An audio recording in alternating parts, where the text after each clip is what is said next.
আসসালামু আলাইকুম। তো আজকে আমার ক্লাস নাম্বার 1। তো আমরা সবাই বিসিএস প্রিপারেশন নিচ্ছি, বিভিন্ন সরকারি চাকরিগুলো।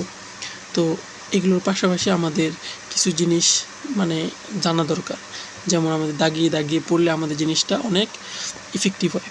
সো আমি এই জিনিসটা নিয়েই উদ্যোগ নিয়েছি যে আমরা দাগিয়ে দাগিয়ে পড়ব। তো প্রতিদিন আমি একটা টপিক করে নিয়ে আসব, সেটা নিয়ে আমরা আলোচনা করব। তাহলে আমাদের সবার এই জিনিসটা মনে থাকবে এবং আমরা লং টার্মের জন্য এটা মনে রাখতে পারবো। তো আজকে আমি একটা টপিক নিয়ে এসেছি আপনাদের কাছে, সেটি হলো সাহিত্যের যুগকে কয়েক ভাগে ভাগ করা যায়। তো এই ভাগটা জানার আগে আমরা একটু জেনে নেই আমাদের সাহিত্যে যে চিরন্তন যে উদ্দেশ্যটা আছে সেটা হচ্ছে কি আমাদের সৌন্দর্য সৃষ্টি ও আনন্দদান।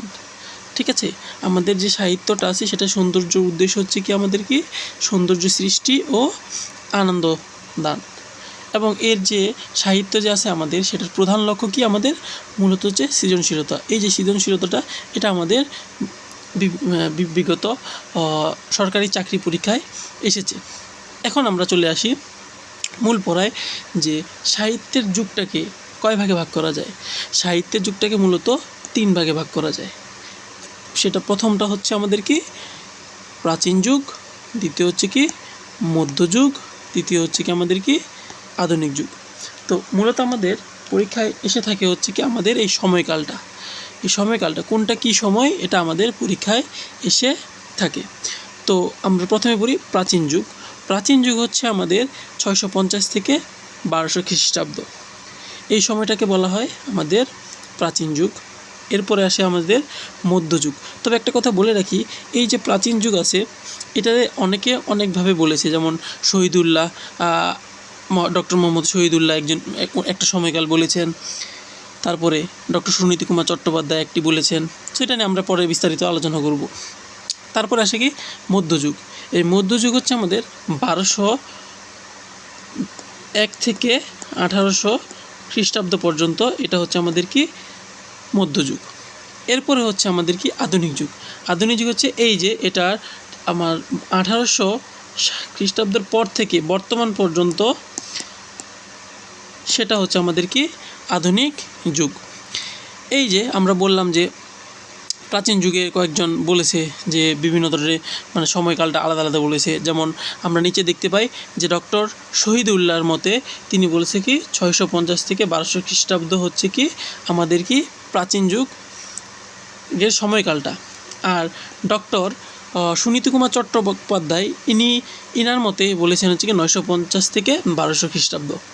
এখন এক্সামে যখন আসে তখন তো আমাদের কনফিউশন চলে আসে, ঠিক না? তো এই কনফিউশনটা দূর করার জন্য কে কত সাল বলছে আমরা কি জানি। ক থেকে চন্দ্রবিন্দু পর্যন্ত এই অ্যালফাবেটের মাঝখানে প্রথমে কে আসে?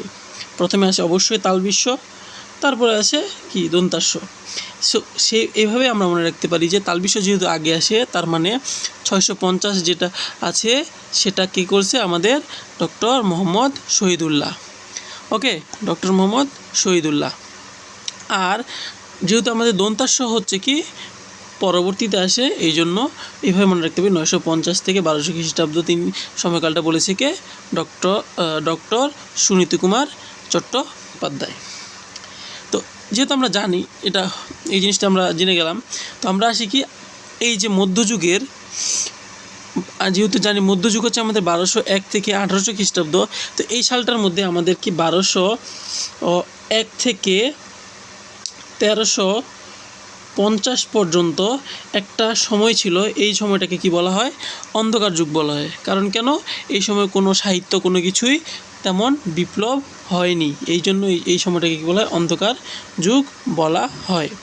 ওকে, আমরা আসি দুইটা জাস্ট ইনফরমেশন, যে প্রাচীন যুগের একমাত্র লিখিত নিদর্শন হচ্ছে কি চর্যাপদ, আর মধ্যযুগের প্রথম নিদর্শন সেটা হচ্ছে কি শ্রীকৃষ্ণ কীর্তন কাব্য।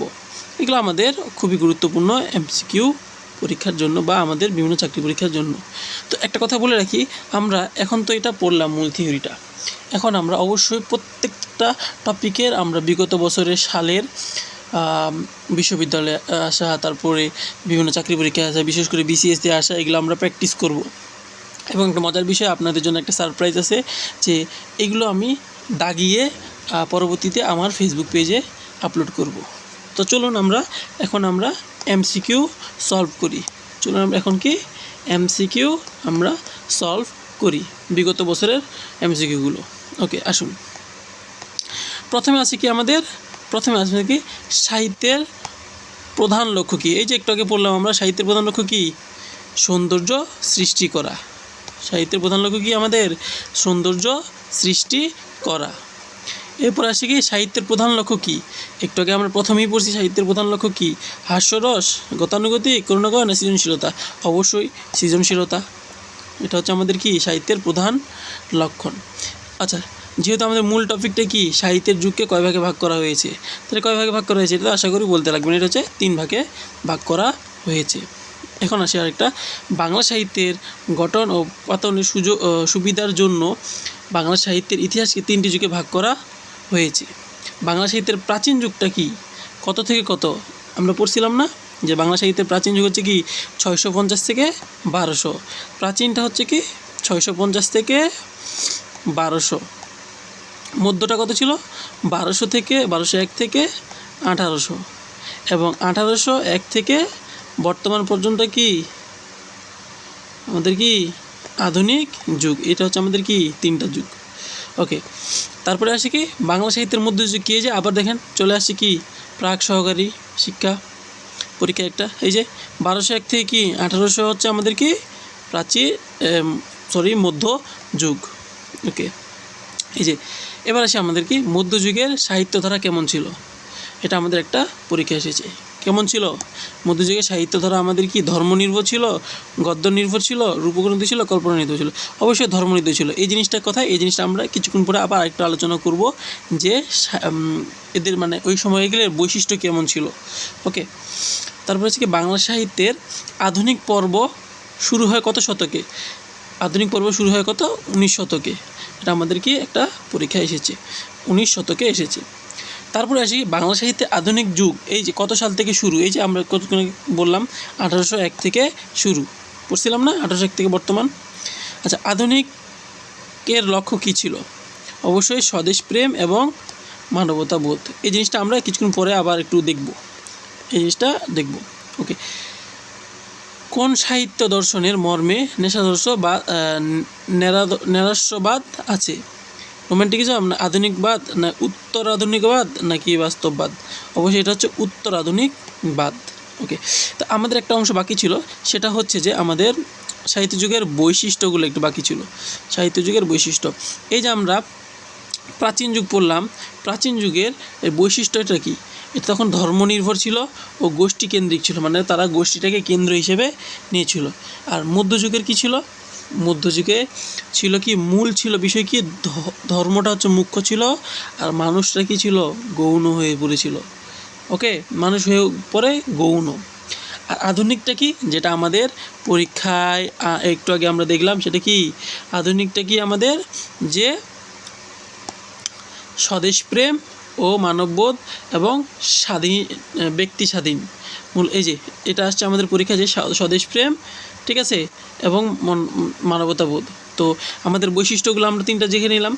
তো এই ছিল আজকে আমার শর্ট এর মধ্যে একটু আলোচনা। আমরা নেক্সট ক্লাসে অন্য একটা টপিক নিয়ে ভিন্ন কিছু আমরা অ্যানালাইসিস করে ভিন্ন কিছু ভাবে আমরা সমাধান করার চেষ্টা করব। আশা করি আপনাদের ভালো লাগবে ইনশাআল্লাহ। ওকে, আপনাদের কাজে আসবে। সো আমাদের পেজটাকে ফলো দিবেন। ওকে, সাথে থাকুন হাফ সিরিজের পাশে। আল্লাহ হাফেজ, আসসালামু আলাইকুম। দেখা হবে অন্য একটি কোনো ক্লাসে।